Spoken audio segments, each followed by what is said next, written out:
Welcome, listeners, to a realm where shadows dance and whispers echo. I'm your host, Rick Clifton, and this is Quills and Chills, the podcast that brings you face to face with the masterminds behind the macabre. In each episode, we journey into the minds of horror writers and filmmakers to uncover the secrets lurking within their tales of terror. From classic tales to modern nightmares, we'll traverse the corridors of the human psyche and unravel the threads of dread that keep us turning the pages or sitting out there in the dark. Welcome to Quills and Chills. Hello and welcome back to Quills and Chills. I'm your host, Rick Clifton, and today I am thrilled to be speaking with Nick Cutter, the mastermind behind the chilling horror novels like The Troop, The Deep, and Little Heaven. Also under his real name, Craig Davidson, he's also known for Rust and Bone and the Saturday Night Ghost Club. But today he's here to talk to me about this piece of work that I absolutely love, The Queen. So welcome to the show. Thank you very much, Rick. Thanks for having me. I really appreciate it. You got it. So before we get into the specifics of Queen, I'd love to get to know you a little bit. You've written under both your real name, Craig Davidson, and also your pen name, Nick Cutter. How do you decide which name that you want to write under for a particular story? Well, they kind of come probably over time. The Venn diagram separating Nick and Craig has closed a little bit, but certainly at the beginning, I wrote kind of my story is that I went to school. I did a master's degree. And at the time, though I loved horror and I was consider myself, a horror reader first and foremost, that was kind of my formative genre that I grew up loving and love to this day, obviously. At the time, back in the prehistoric days of the early 2000s, the idea of you writing here in Canada anyways, a sort of a genre thesis was not going to fly.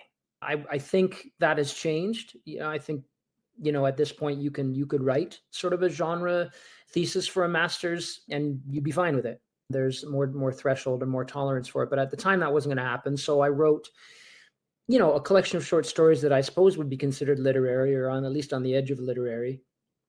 And I was fortunate to have that picked up and published. And that sort of set me on this journey as I wouldn't even say a literary writer, but not a horror writer anyways, not specifically a genre writer.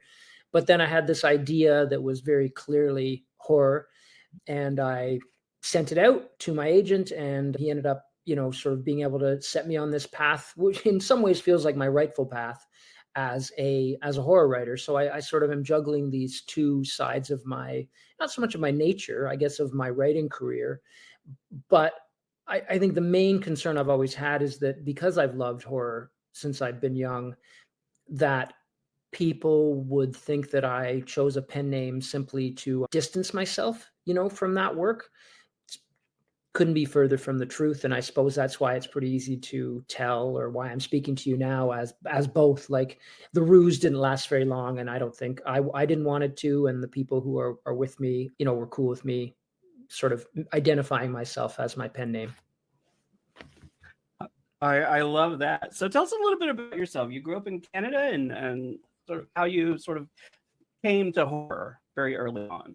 Yeah, well, I did. My father was a banker, my mom a nurse. So we traveled around a lot. We were sort of bank brats, me and my brother, a lot of transfers. My dad was very successful.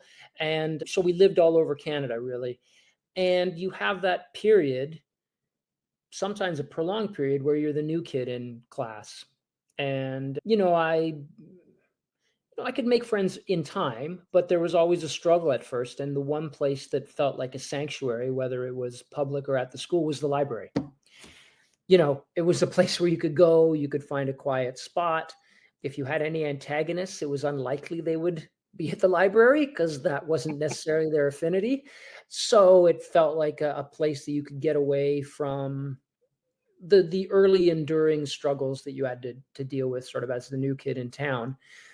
And, this was in the 80s, and it was pretty hard to, avoid the influence of Stephen King. Not that I wanted to. My parents were happy that I was reading. It didn't really matter what I was reading. And frankly, I think even then, the idea of me reading Stephen King, other than they were concerned that they had an impressionable boy who was prone to nightmares and wanting to sleep in their bed sometimes.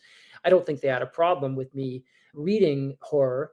And that's just what I gravitated to in those days in the library. And even after I, set up a friendship network, the library continued to be a place where I would go to and spend tons of quiet hours just reading all sorts of stuff, but very clearly, especially in my impressionable youth, horror. So yeah, partially my father's success, I suppose, and the fact that we moved around a lot is partially responsible for my love of horror. And obviously, once I got older, I moved into the cinematic universe of Ridley Scott and David Cronenberg, my country person, John Carpenter. So, I think I'm influenced as much by the books I loved reading growing up as by the movies I saw. Do you remember your first Stephen King novel? Just curious. I think it was, listen, the one that made the biggest early impact on me. I mean, I think my favorite book of his is It. I think probably the book that I would find my pattern, my own work after the most, other than Carrie, is probably Pet Sematary, because it's the most unremitting. But I think the first one I read, Rick, was probably The Bogeyman. Did you ever read that story from Night Shift? I did, yes. I do remember that. Yeah, it was. It's terrifying. I mean, so many of his stories are, but I think that's the one. I remember reading it in the clean light of day in the Fish Creek Library in Calgary, Alberta, and thinking, "Oh, that's not so bad." It's 2:00 in the afternoon. It's sunny. Right. 9:00 at night, under my covers in bed. It became awful scary, awful fast. Right. So Salem's Lot was also, I think, probably the first film or screen adaptation I'd seen that terrified me too. So the Toby Hooper. Yeah, exactly. Yeah, I remember that scaring me as well. I don't think, a lot of the Stephen adaptations, I'm not sure. Children of the Corn weirdly did it for me back in the day. It scared me, but I'm not quite sure how many of the books scared me. The adaptations, less so, I think. I mean, lots of movies scared me, but I'm trying to think of the Stephen King ones that really, really did a number on me. Yeah, probably Children of the Corn. And as you said, yeah, Salem's Lot was freaky. So what's your process for writing? Are you somebody that you obsessively plot things out? You just kind of dive in and just see where it takes you, and a little bit of both, maybe? I'm more like, I guess, Rick, this many years on, you learn from your, we are nothing if not the sum of our past mistakes. So my writing has changed, partially based on the evidence I've accumulated from all the mistakes I've made, So I don't plot. I'm more of a pantser, I guess you'd say, by the seat of their pants. But I'm more careful about wading into a story now in terms of the risks that I know are there. It doesn't mean I won't go there. And I don't mean risks in terms of offensive material or something like that. I mean more like, I guess I look at it as there are certain landmines that an idea carries them. Like, for example, with the book where we'll talk about The Queen, it's got a teenage girl narrator. Well, I know immediately that is a landmine because I'm a 49-year-old man, So you know that you're going to have an issue probably with, how you're going to try and translate that narrator onto the reader as best you can. And so you either decide to not do it, or you have to just figure out how you're going to navigate that. And then there are landmines that, despite, years of being a writer, they just, you step in one 200 pages in, and, you blow a hole in your plot or your character, and you've got to sort of get out the duct tape and the chewing gum and the welding torch and try and put it back together as good as you can to patch it through so that you can get through the book, right? And I always feel like if you can get a finished book, then you can go back in the editorial stages and do a lot more. If it's a rough and ready fix in the first draft, then you can find a way to make it more elegant in the ensuing drafts. So I just accept that all now as sort of the penance of getting through a book, right? So yeah, there's less of because I feel like if I did do a step-by-step outline, I'd at some point abandon it anyways, because some other idea would have come to me and I want to follow that wild hair. So yeah, it's more just accepting, maybe to a degree even embracing the challenges that a book holds and trying to hold the line through it. It's so interesting. I ask that question of everyone, and I feel like I always get the same answer from everyone. They're like, "Yeah, I gave up on outlines a long time ago." They end I've up got a getting blown couple up buddies of mine who somehow. are dedicated to it. I like either the post-it note method; they sort of festoon their walls, or someone like he showed me it. A friend of mine. It was like a 12-page. If he had given it to me to write, I'd be like, oh, okay, you basically give me the blueprint for this book. So, but you're right. I would say I'm not surprised that that's the percentage of your interviews, is that most of us seem not to follow an outline. Exactly right. Well, let's talk about this book. All right. So the book is called The Queen, and I want you to tell us what the book is about. But before we do that, I want to say I really hesitated about picking this book up to read it basically on the cover art. And that is because I knew that it practically screamed it was going to involve every single thing that I hate in this world, which are any creature with more than 4 legs. I just knew it. And I was absolutely right. And I hated every single minute of it. And yet I couldn't put it down. So definitely got under my skin with this. And I thank you for that so much. Well, I appreciate it. And you're right. It's truth in advertising right there on the cover. So your instincts were correct in that it was going to be full of the stuff that you loathe. But I think, outside of some of the more gleefully lurid aspects, which we can get into without going into spoiler territory, I'm sure we can navigate around them fairly safely. And at a risk of, this is one of my first interviews, and if you were asking me about The Troop, for example, or an earlier book, it's like I probably would have been asked a question like it, so I'd have an answer ready. But when you're in these early interviews, you're kind of wading your way through how you want to answer certain questions and the way that you want to do it as sensitively as possible. So please put up with a little bit of hemming and hawing here, maybe at least with one of the inspirations. But I would say, I'll tell you this too: I'm not live. I do edit, so if we need to edit anything around, okay. Well, I would like to hope that feel free to reset. So. Okay. I thank you. Outside of the actual influences, which, other books or movies, which we can get into, but from a personal level, there were sort of 3 instances going back to my youth, sort of coinciding with the age of the narrator in this book. And one of them was, I grew up in St. Catharines, Ontario, I live in Toronto now, my family and I. And so St. Catharines is about an hour and a half down around the hub of Lake Ontario, midway between here and Buffalo. And in my youth, we had a serial killer named Paul Bernardo, who was at loose in our city, was, later captured, but he murdered 2 young girls. And in my memory, which again, I was this narrator's age in 1994. So we're 30 years down, 3 decades removed. And my memory, as age happens, you just sort of become separated from just the exactitude, I suppose, of what you think your memories are. But in my memory, of the 2, there was one who came from a well-to-do family and sort of had the world on a string. And then there was the other girl who came from lower circumstances. And it seemed like the reaction to their deaths, although they were both, there was a great degree of sadness and upset and tragedy attached to both. It did feel like they were memorialized differently. There is a trail in our hometown dedicated to the well-to-do girl. I don't believe there's anything in our hometown dedicated to the other girl who passed away first. So that always struck me as why. And that definitely informs the writing of this book in the way that I look at, I think, class and the way that those distinctions are carried out within the novel. And the second one, and this is the one I might hem and haw with, is, and I'm not sure if it was my high school or if it was just an apocryphal story that went around during my high school years, but there was a party. And I don't know if it was a house party or a bush party or a what kind of a party, but I wasn't invited.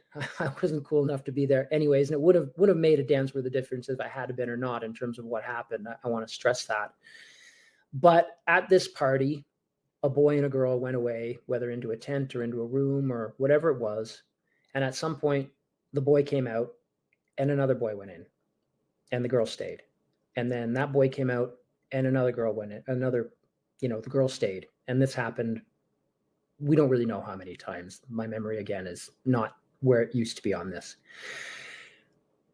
The most important part to me is that the way that in the aftermath, the boys kind of skated on what had happened, whereas the girl's reputation took a massive hit. She became, this sullied girl. And again, that stuck with me really strongly. And it seemed unfair. And I want to say, that was 1994 or whenever it was. I want to say that that wouldn't be the way it is now. But I'm not, I have a 4-year-old daughter and I have a 12-year-old son. They're too far away still from that specific part of their teenage existence, or my son's part of his teenage existence. So, you, Rick, having read the novel, you'll see that also bears influence on the novel and sort of where those ideas were cycling around and coming from. And then the final one is a bit more, easygoing, is just that time in our lives when we are, 18, 19, getting ready to, where that parting comes, where you've been friends with someone for your entire life potentially. And a point comes where some of you are going to go away to university, some of you are going to take a part-time job or a full-time job, and the roads of your lives split. And you think that even though that's happening, the closeness that you share is not going to evaporate. It's going to stay the same.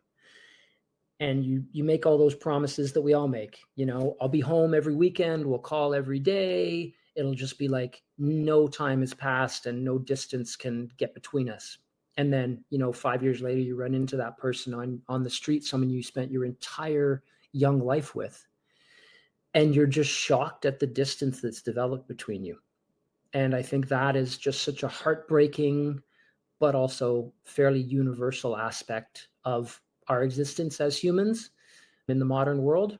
And, there's also sometimes recrimination there. There's this general sense sometimes that the person who's going away is going to fulfill their manifest destiny, and the person who stays at home is stuck. Which, as we know, as grown-ups, there's no right way to live your life. There's no guaranteed pathway to success. But when you're young, I think that sometimes becomes a defining part of a friendship, or the collapse of a friendship. So those outside of sort of the more lurid things that happen in the book, which again, we can speak about, which I enjoyed writing a great deal, but those are sort of the more personal aspects of the book that sort of propelled me into the writing of it. It is pretty powerful stuff across the board on all three fronts. It's definitely there. So I want to start a little bit about at the beginning of the story. Well, first of all, that first chapter, I knew I was in for a thrill ride with the prologue. I was like, okay. So I do have an advanced reader copy. I hope it stays is it in the final copy that's coming out? Yeah, I think there's not much. Yeah, it is. It's not many changes. Great, because that was like, okay, I'm in. Like, you got me. So it's quite a thrill ride. But yeah, I loved the opening of this for sure. But the story itself actually begins with Margaret, and she receives a text message. She receives a FedEx delivery of an iPhone, and gets a text message, and it starts this journey. What I love about this, the point I'm trying to get to, is that I love how you wrote this in terms of how you incorporated technology into the narrative here and sort of kept it going, because it felt like it wasn't confusing in any way, shape, or form, but it was very unique. I don't know that I've seen that done in anything that I've read in the past few years, and I really loved how you sort of just weaved it all in, and it really, really propelled the narrative along. So I wonder if you could talk a little bit about sort of where that idea or the thought of bringing in technology and the way that you used it sort of came from, and how it sort of helps kick off this unsettling. Again, I write in terms of the actual influence, and I think it's important anyways for me to give credit to those whose ideas, manifest in my own work sometimes. And I read years ago, 13 Reasons Why. I never saw the TV show, but I read it, and I just thought, in terms of the propulsiveness of that, the idea of using, in that case, audio tapes is sort of to make a scavenger hunt for somebody, essentially to lead them through these different kind of awakenings, let's say, I thought, oh, what a super clever, I say, Rick, as you get older as a writer, one of the sad parts about it is that when you read, and maybe you're still this way, when you read, for me, when I read young and in my 20s and 30s, I read for pure joy. At a certain point, you start to read as a mechanic looks at a car. You know what I mean? Like, how can I take this apart? What is making this work? This is a really cool chassis. This is a really cool engine. How can I sort of build my own, right? And that involves taking it apart, seeing how it works, and sort of, again, manifesting it in your own work. So it's not, I mean, I guess it's different in that it's a phone, and a phone obviously today offers so much different than audio tapes do. You can be tracked with your phone, you can be surveilled with your phone, you can have obviously video, and you can have audio, and you can have text, which again, I thought, being that the novel is set in 2018, and I know with my own son, like myself, like texts all the time become a very big part of my life. So, and I like the way it looks on the page, actually. I kind of like it. It's a cool kind of sort of textual element to doing it. So I just thought, like, yeah, what a great idea, or sort of what a great initial idea, and the way that I could sort of transport it and use it sort of in my own narrative here, which I did. Yeah. So there's no more to it. And you want to be very clear that, like, the idea didn't originate with me. I sort of used it to my own devices, but Jay, can't remember his last name, but yeah, the author of that is the one who gave me that idea. I loved it. And like I said, my daytime job, I work in the film industry. So very much the same way with me when I'm watching movies. I go into movies and it's very hard to watch a story because I'm trying to dissect it and take it apart and do it exactly so, like yeah, you said. Like, how does this work? Like, yes. Why is this working? And you're just analyzing everything. And that, I think, is why I enjoy books so much, because I don't tend to do that with books as often as I do with film. So exactly, I don't do it with film at all, right? Like, you'll be sitting with a filmmaker, and they'll talk about a certain composition or a certain shot and the visual way, or a cut or an edit, and that's all lost on me, which means I think you're right. I enjoy film the way I did when I was younger, whereas books, I'm almost like an observer of them sometimes, of like, oh, yeah, how is this functioning? And you sort of, get out your calipers and your tweezers, and you start sort of pulling it apart line by line to see what's making it tick. Yep. So let's talk a little bit about Margaret and Charity and their friendship, and you talked a little bit about this in the beginning as well. But it's, at first glance, it seems like they share sort of everything. But I guess in reality, there are a lot of secrets that come up along the way, and a lot of things that sort of pull them apart as well. I was wondering if you could talk a little bit about their relationship and sort of how it develops and changes through the course of the story, obviously without spoilers. Well, I think, again, I kind of front loaded a lot of that in the one answer to you, sort of like, that time in our lives where we change and we move apart. And I think one thing that I, maybe it was my editor who said it, about Margaret being, I think he said something along the lines of, she's a conflicted character, or she's not, it wasn't something about her being unlovable exactly, but maybe the sentiment was something on that level. And I thought that's a fair impression. But I also think, Rick, I don't know about you, but if there's a time in my life where I feel the most associated guilt with the way I behaved and some of the things that I did, it would be my teenage years. I think I was probably the least empathetic. And there's sociological proof that we're like a cake that's not quite finished, right?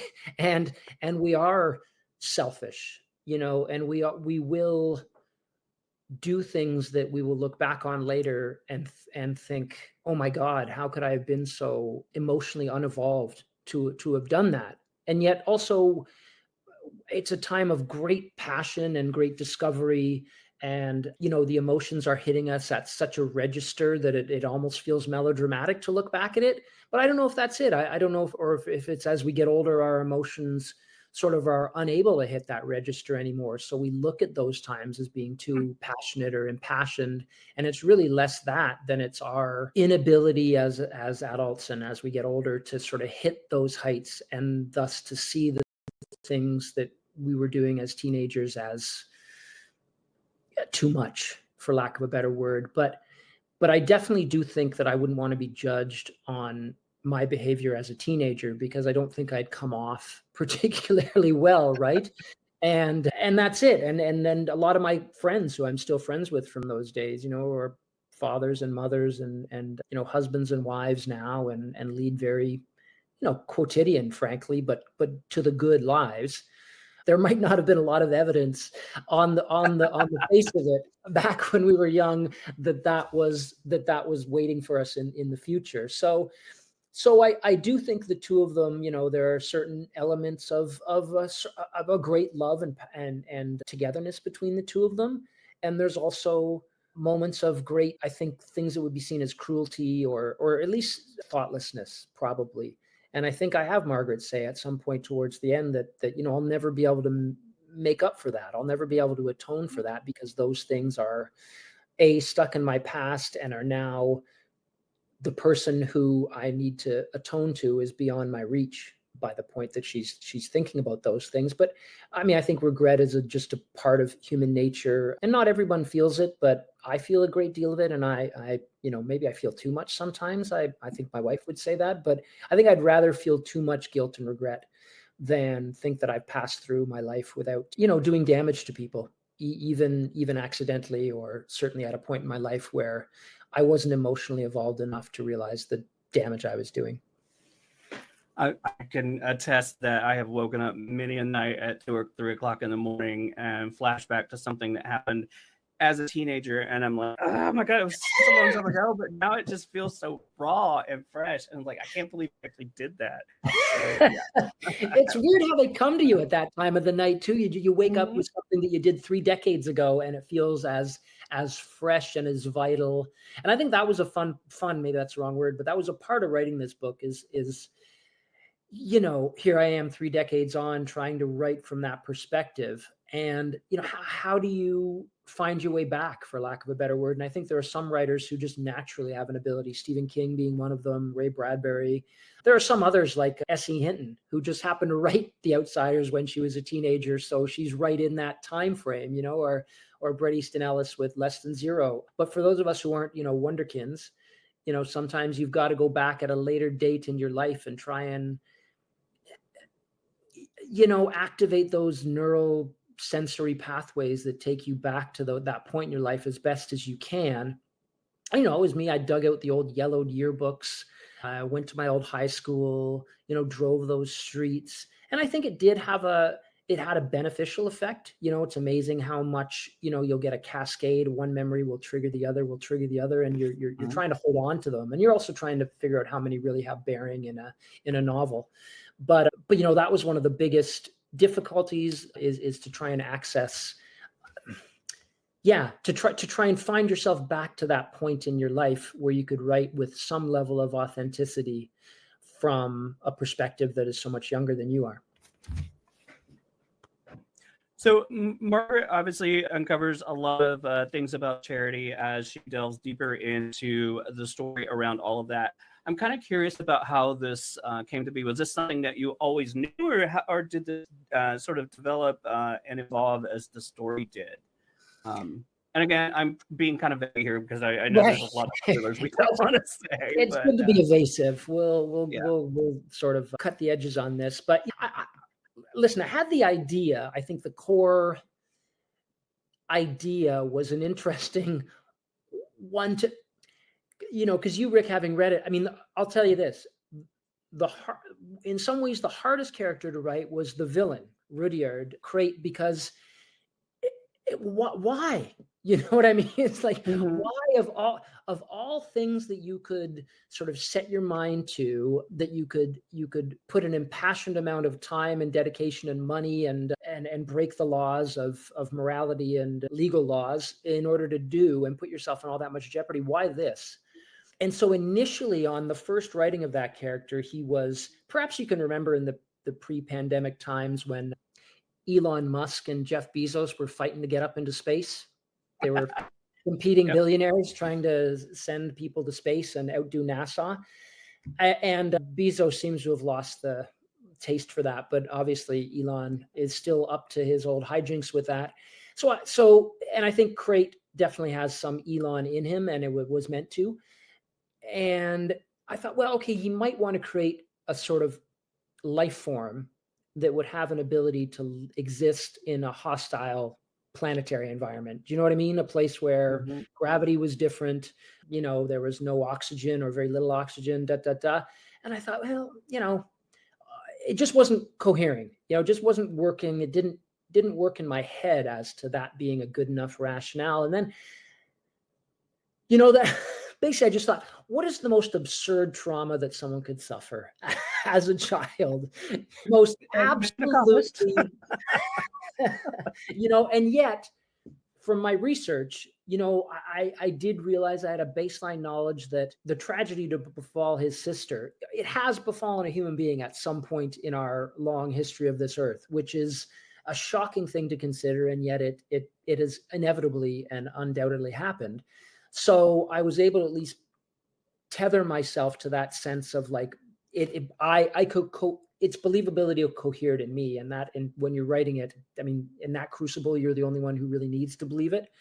So, that was the character who I had to keep working on and turning over and finding a way to, make the core conceit kind of cohere. And then once I had that, which I guess I had already had, because, sorry, I guess I should say that was one of the other landmines that I knew I was setting forth with. Like, I really want to write this, and I really want to write this idea. And even though it feels crazy, I'm still going to, walk down this path and do it. And so it's a matter of how you finesse it, or frankly, cudgel it, either or, but just sort of like, sorry, I'm so scatterbrained here, but years ago, my first book, Rust and Bone, got turned into a movie, a French movie. And they sent me the reviews in French. I can speak a little bit of it, but one of the terms that was used a bunch was like mellow thrash. And I was like, I actually had to write my editor, and I was like, what does this mean? Is it melodramatic and trashy? And he said, no, it's a specifically French term that means melodrama where you're taking human experience and you're dialing it up by several degrees, like not to the absurd level necessarily, but you are, and it's a form of French cinema, and it's a form of French sort of aesthetic, I guess you would say. And I was, okay, I get, so it's not a derogatory term. It's just a term that is associated with a certain kind of elevated storytelling. Elevated, I mean to say above the parameters of normal realistic and realism. And I thought, okay, it helped me with the Cutter books, because I realized I think that's what it is, to a degree. It's like you're trying to ground it in some level of like lived experience, which I spoke to you about already. And you are taking other scenarios and you are amplifying them, to the point that frankly, some readers will say you've amplified them too far. Now they've etched away into fuzz. No, I think you're fine. And that's sort of the risk you run, right? But that's kind of, I guess, the aesthetic that I was running with, and probably the aesthetic that sort of lives in a lot of the Cutter books. So you leaning into sort of one of my next questions is about sort of the psychological elements. And as I was putting this together, I was really kind of thinking about how it sort of applies across a lot of the characters, and especially in terms of, I guess, trigger moments in your life is probably the best way to describe it, as to sort of what you talked about with Rudyard and some things that happened in his childhood that were, I guess you could say, they were kind of the key moments or that trigger moment that spawned all of these other things. And of course I Googled exactly that moment, because like you, I was like, is this real? And sure enough, I mean, I was just like, oh my God. So I love that. But I wonder if you could talk a little bit about that and crafting those sort of, I mean, I guess you have, but a little bit more maybe about crafting those psychological elements of this story in order to keep us, the readers, just kind of like, wow, this is so fascinating. And I was going from book to phone. I was like, I got to know what is, and I'm literally like in real time trying to sort of like, just so I can keep up with all of these different moments. I haven't done that in a very long time, and I love that. And I wonder if you could talk a little bit about sort of crafting those psychological elements a little more. Well, I think that's it, right? It's if you're gonna take that aesthetic where you are on the verge of alienation almost, you know what I mean? Where you're taking it right up to a level of, I'm not saying testing people's thresholds in terms of what they can stomach in terms of gore. And although I think probably the Cutter books do that, I've always said for me, I read so widely and watched so many movies as a teenager that I think it blew out my perspective of thresholds entirely. Like, you start with King and Kuntz and Rice and those ones are, and Barker, those are threshold testing in their own way, like very, very threshold testing. But you want to, I want to wade deeper. And, I waded probably by the time I was 18, 19, I waded into some waters that, I mean, they were too much for me, like I was like, oh boy, the alligators are sucking at my feet here and going to pull me down if I don't, get out of this basically. So, but in taking that journey, I think I discovered pieces of literature or works that were so far in excess of anything that I actually have the capability to write, that kind of set the fundament for me, and thus it made it very difficult for me to find like the threshold of my own work, whereas other people are like, this is, you've gone way too far. I think, oh really? Okay. I mean, I get it. I get, and one of the, sort of one of the dangerous things to try and do, Rick, is to assume your readers' thresholds or kind of assume anything about them, really, because that could lead to a level of inertia, creative inertia, because then you get sort of fixated on, is this going too far? Am I out of my lane here? And I think in modern times that actually is important to probably recognize on some levels that you're out of your lane. But I would say sort of in terms of how far you take certain things, that's not been one thing that I've necessarily felt any need to show any restraint in. And, the market will bear out whether that's a wise choice or not. But if you're dealing with that kind of an aesthetic, I think you want to make sure, or I want to make sure, that you are anchoring it somewhere, in what feel like recognizable emotions, even if they're somewhat absurd. And I think that probably is something that I carry over from, the work under my own name, which is probably more anchored in a certain realism. And I've always felt like if I'm at a reading or something and someone comes up, this is more under my own name, and says like a particular scene was resonant to them or felt some meaning through it, it's surprising how often that scene is somehow carved out of my own past. It's taking from something that occurred in my own life. And again, it's turning it, it's refracting it, it's finding a way to sort of puzzle piece it into a fictional narrative, but starting with a core of lived experience. And that, to me, that forms the realism right there, right? If you as a writer can confirm in your own head that this comes from somewhere real, then that's sort of the anchoring sort of psychological feeling that you have from it. So I think that's it. If I'm going to deviate and go way far afield in certain aspects, I want to reel things back and then anchor them and anchor the reader in some kind of psychological lived realness. And I that was, again, not to belabor it, but those things that I spoke about earlier, those were sort of the real events in my past that I tried to, carefully dwell on. Well, I'd say kudos. And there were several times in the story where I was like, sir, who hurt you? Like, what happened to you? But I mean that in the most positive way whatsoever, because it just absolutely thrilled me. And I guess I have my question is, what are you hoping that readers will take away from at the end of the day from this story? Well,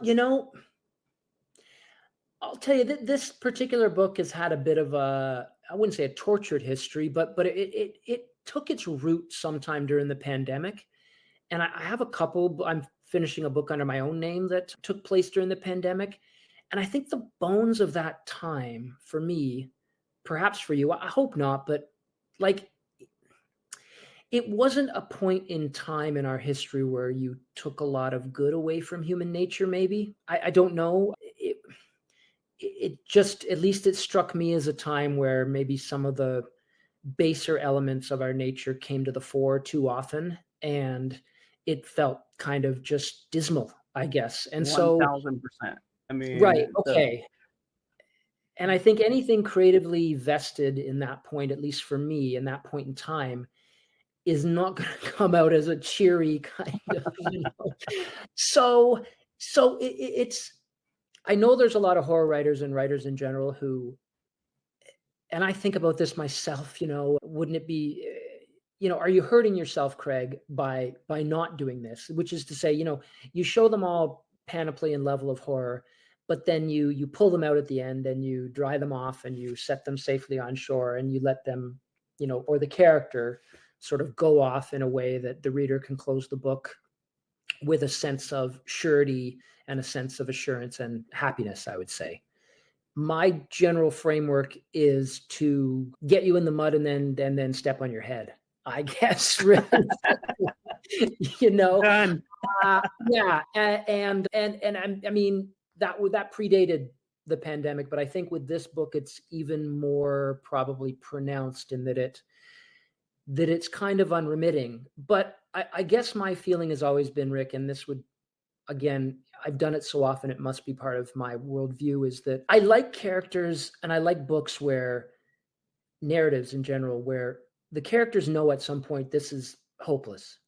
And yet they keep trying. Do you know what I mean? They keep Pushing. trying to do the right thing. They keep trying to do the humane thing. They hope against hope, and they keep investing in their own humanity and their belief that things will, that they're just going to keep trying.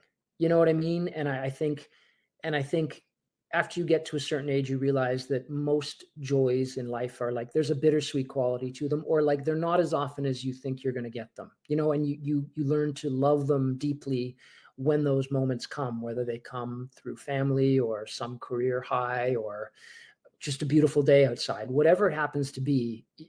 As you get older, you recognize that none of those things are assured. And I suppose there's some aspect of me that feels to do that, to do that in fiction, even in fiction, would be against my belief system, I guess. It's like, I don't think the world is an unremittingly terrible place. I really don't. I think human beings are capable of great love and creating great beauty, and there's hope for, and I really truly know in my heart that I believe that. But I also think that there's a lot of aspects of life that you have to be bittersweet about, and you have to recognize, you have to take the good moments when they're there and recognize it won't be an unending litany of good moments. So I don't know. There's nothing like being a writer or I guess a creative person of any ilk, really, to like establish your worldview and inflict it on readers. So I know it. What's interesting to me is I thought about, as I was thinking about this, I was like, what is it I love the most about this book? And so many great things. The way you terrified me with, like I said at the beginning, I hate anything that's more than four legs, and it does not belong in my world. And yet this is all this was from cover to cover. But it's about the characterization, I think, at the end of the day. And I kind of equate it back to, I love horror, but I've always hated zombie movies. And it's just, I guess, the gore and the blood and all of that stuff. I was never a fan. And it wasn't until The Walking Dead came along for me that changed. And it's exactly what you're talking about here for me, in that it became not about the horror that was happening, but about how the people were affected by it, how they reacted to it, how it changed them, how it changed how they decide to move forward in the world and keep going even though everything was absolutely hopeless. And it really is, at the end of the day, about that human spirit, right? And the limitlessness, is that the word, of the human spirit. So I agree. I think, yeah. And so often, the books that I love or the movies, it's that same general scenario. It's you take a group of people and you isolate them against some kind of external threat, be it zombies or a plague or whatever it is, and you set up the walled citadel, and you think they're safe, and they are safe from the external thing, but they're not safe from one another, which each other, exactly. becomes sort of the interesting sort of the psychological aspect of it. So yeah, no, we are of the same ilk on that. All right, my favorite question, which is also my last question, but I love this question because I want to know, without giving anything away, without being too spoilery, what is your favorite moment or most pivotal moment in all of the story? I'm going to tell you mine first. Okay, I have several. So there's the prologue, the first chapter, which also ties back to the back end. Love all of that stuff. But I think for me, it was the way it absolutely, God, there's so many, but the way, like, I'm trying to be vague here, but the discovery of Estelle and all of that to me was like, okay. And I knew I was never going to be the same after that. So. That's a good one. That's a deep cut. I wouldn't have expected that one. So I would say for me, the most enjoyable one to write, outside of again a lot of the sort of just quiet moments between either Harry and Margaret or Margaret and Charity towards the end. I mean, I really enjoyed writing those parts. But I mean, Rudyard and his sister. I think that was one of the most sort of like operatic set pieces that I thought, well, this will be, every writer has his or her skills. And ideally you have a toolkit that includes at least a couple different tools.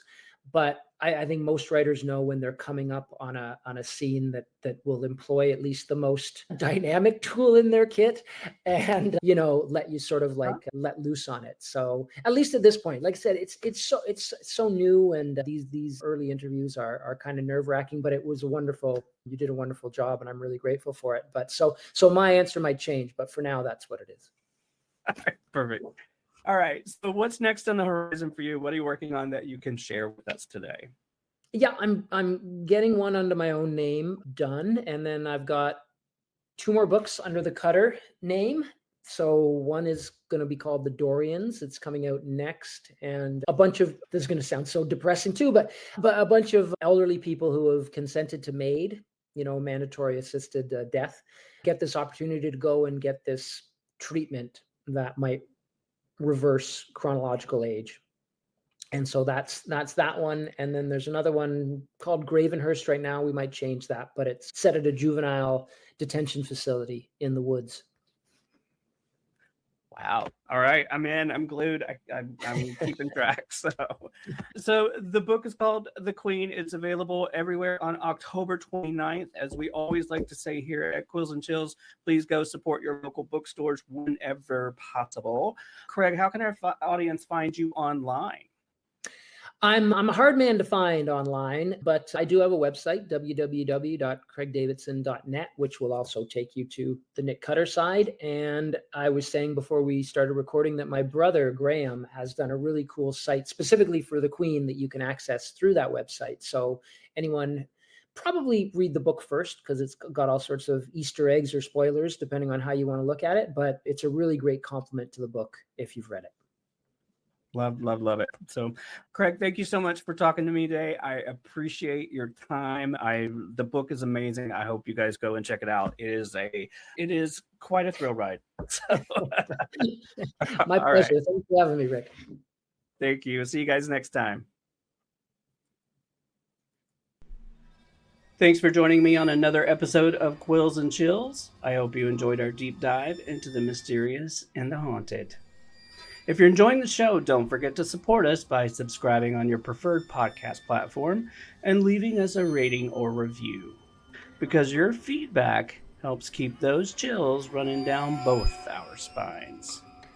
And feel free to share the show with your favorite fellow horror enthusiasts. Also, if you guys have any spooky stories, strange encounters, or paranormal experiences of your own, I'd love to hear them. Reach out to me on social media or email me at quillsandchillspodcast@gmail.com. Who knows? Your story might end up on a very special episode. Anyway, thanks for listening, and I will see you back here next time on Quills and Chills. Bye, y'all.